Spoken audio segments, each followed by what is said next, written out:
अब हम देखते हैं सिक्स क्वेश्चन क्या कहता है 30% of A is equal to 50% of K, if K is 72 then what is the value of 15% of A. अब क्या है 30% ऑफ ए का मतलब है 30/100 into A is equal to 50% का मतलब है 50/100 इंटू के, और के की वैल्यू इसमें क्या रखी है। अब ये 100 से 100 कट गया, 1 0 से 1 0 कट गया, तो बच गया क्या 3a is equal to 5 into 72। ठीक, इसके 5 इंटू के की वैल्यू रख दी 72, उसको सोल्व करेंगे 3a इज इक्वल टू 360 आ गया, ए की वैल्यू होगी 120। अब इसने बोला है what is the value 15% of A, 15% of A की वैल्यू निकाली, 15% का मतलब 15/100 इंटू ए की वैल्यू 120 निकली, इसको सोल्व करेंगे, इसका आंसर आ जाएगा 18%। ठीक, अब नेक्स्ट क्वेश्चन देखो, नेक्स्ट क्वेश्चन क्या है, price of rice is increase by 55%। जो राइस का प्राइस है वो 55% बढ़ गया, then by how much percentage a household should reduce her consumption to keep the expenditure same. मतलब इसने बोला है कि प्राइस जो है राइस का 55% बढ़ गया, तो हमें उसकी कंजप्शन में कितनी कमी करनी पड़ेगी तो एक्सपेंडिचर उसका सेम रहे।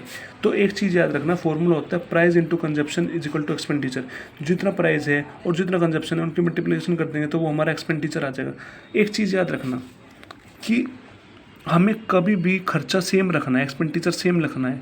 तो इसका मतलब अगर हमने प्राइस बढ़ा दिया ना तो हमें कंजप्शन कम करनी पड़ेगी क्योंकि खर्चा सेम है। अगर हमने कंजप्शन बढ़ा दिया तो हमें वो चीज़ लेनी पड़ेगी जिसका प्राइस कम होगा, क्योंकि खर्चा हमें उतना का उतना ही रखना है। समझ रहे हो। इसके बाद अब आगे करते हैं, 55% का फ्रैक्शन हो जाएगा 11/20। तो इसने कहा है प्राइस कितना बढ़ गया, 55% बढ़ गया, तो 11/20, 20 था कितना हो गया, 31 हो गया। और इसने कहा है कि एक्सपेंडिचर खर्चा सेम है, यहाँ पे कंजप्शन आएगा, नीचे यहाँ पे एक्सपेंडिचर है, एक्सपेंडिचर सेम है तो इसलिए हमने एक एक ले लिया। तो अब हमें कंजप्शन निकालना है। कंजप्शन कैसे निकालेंगे, सिंपल सी बात है, कंजप्शन निकालने के लिए हम इसकी क्रॉस मल्टीप्लिकेशन कर देंगे। जो भी मतलब जैसे ये है 31 की मल्टीप्लाई 1 में कर देंगे तो 31 इंटू 1, और इधर 20 है तो इसको इस तरफ क्रॉस मल्टीप्लिकेशन कर देंगे 20 इंटू 1। तो ये कंजप्शन 31 था, 31 से कितना होगा 20 होगा, तो कितने की कमी हुई, 11 की कमी हुई, कितने पे 31 पे, तो 100 पे कितनी, तो इसको सोल्व करेंगे 35.48 इसका आंसर आ जाएगा। ठीक, नेक्स्ट क्वेश्चन देखो, नेक्स्ट क्वेश्चन क्या बोलता है कि P गोट 20% more than Q।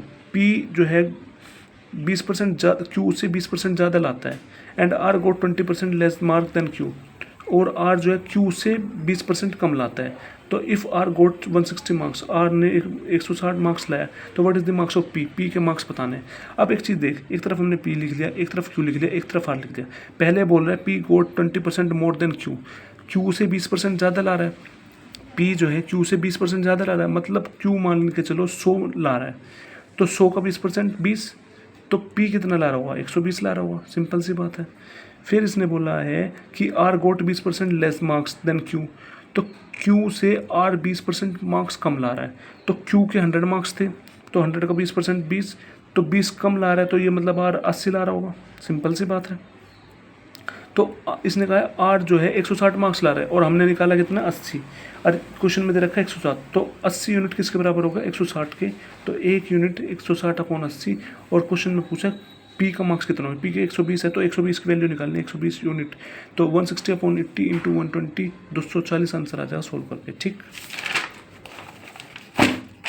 Next question देखो, नेक्स्ट क्वेश्चन क्या बोलता है, नेक्स्ट क्वेश्चन बोलता है इन अ विलेज, एक विलेज है, 40% people of the total population are literate.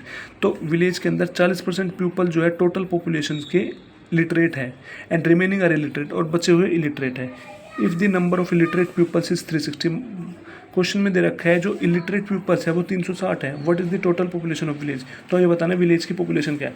मतलब हम अपनी तरफ से मान लेंगे कि टोटल पॉपुलेशन 100 है, तो जिसमें से क्वेश्चन में दे रखा 40% लिटरेट है, तो 100 का 40% 40, तो लिटरेट कितने हो गए 40, और बचे हुए इलिटरेट है, तो बच कितने गए 60, तो 60 इलिटरेट होंगे।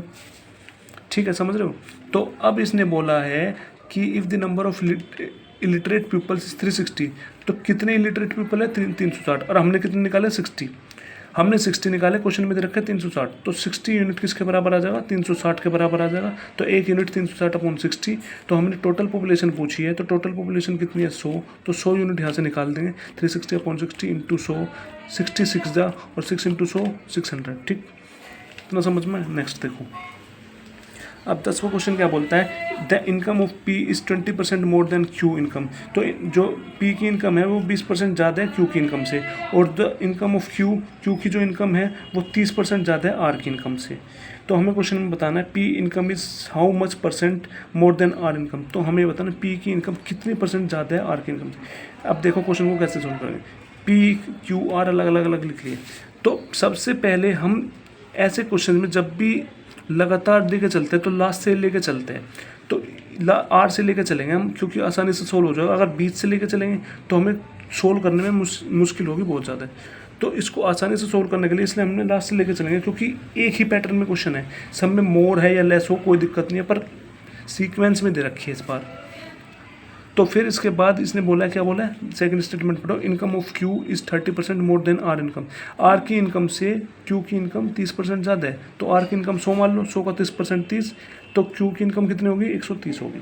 फिर इसने कहा है income of P is 20% more than Q income. Q की इनकम से पी की इनकम 20% ज़्यादा है, तो 20% ज़्यादा मतलब है 20% का फ्रैक्शन होता है 1/5 इंटू 130, तो 5 से कटेंगे 26 से, तो कितना आ गया 26, तो 26 ज़्यादा होगा, तो 130 प्लस 26 156 होगा पी की वैल्यू। तो अब ये बोल रहा है कि P income is how much percent more than R income. तो आर की इनकम से पी की इनकम कितनी ज़्यादा है, आर की इनकम से देख पी की इनकम कितनी ज़्यादा है, 56 ज़्यादा है, किससे, आर से ज़्यादा है, तो 56/100 परसेंटेज निकालनी इंटू 100 से 100 करके, तो कितना आ गया 56% आ गया। तो आई होप सारे चीज़ समझ